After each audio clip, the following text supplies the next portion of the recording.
அண்ணன் திரு வேல்முருகனை எடுத்துக்கொண்டால் வேல்முருகனை சட்டப்பேரவையிலே வச்சு அவமானப்படுத்தினாங்கன்றது நம்ம பார்த்தோம். உரிமையில் பேசினார் சேகர்பாபு.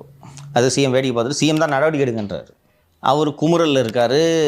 கடைசியாக 2023ஆம் ஆண்டு என்று நினைக்கிறேன், நெய்வேலியில் கூடுதலாக நெய்வேலி நிலக்கரி நிர்வாகம் கூடுதலாக நிலம் எடுக்கக்கூடாது என்று திரு அன்புமணி அவர்கள் ஒரு போராட்டம் நடத்தி பெரிய வன்முறை வெடித்தது.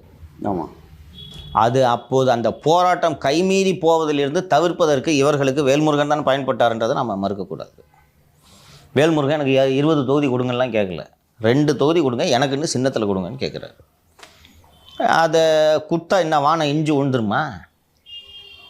தகுதியானவர் தானே, அவரோட தேவை இருக்குன்னு தானே நீங்கள் பயன்படுத்துகிறீங்க. அவங்க நினைச்சாங்க தலித்துகளின் ஓட்டை விடுதலை சிறுத்தைகள் பெற்று தந்துவிடும். வன்னியர்களின் ஓட்டை பேலன்ஸ் பண்ணுறதுக்கு உங்களுக்கு வேல்முருகன் தேவையாக இருக்கிறாரா இல்லையா? இருக்கார். நாம் தமிழருக்கு எதிராக தமிழ் தேசிய வாக்குகளை பெறுவதற்கு வேல்முருகன் உங்களுக்கு தேவையாக இருக்கிறாரா இல்லையா? அவர் அவமானப்படுத்துறீங்க.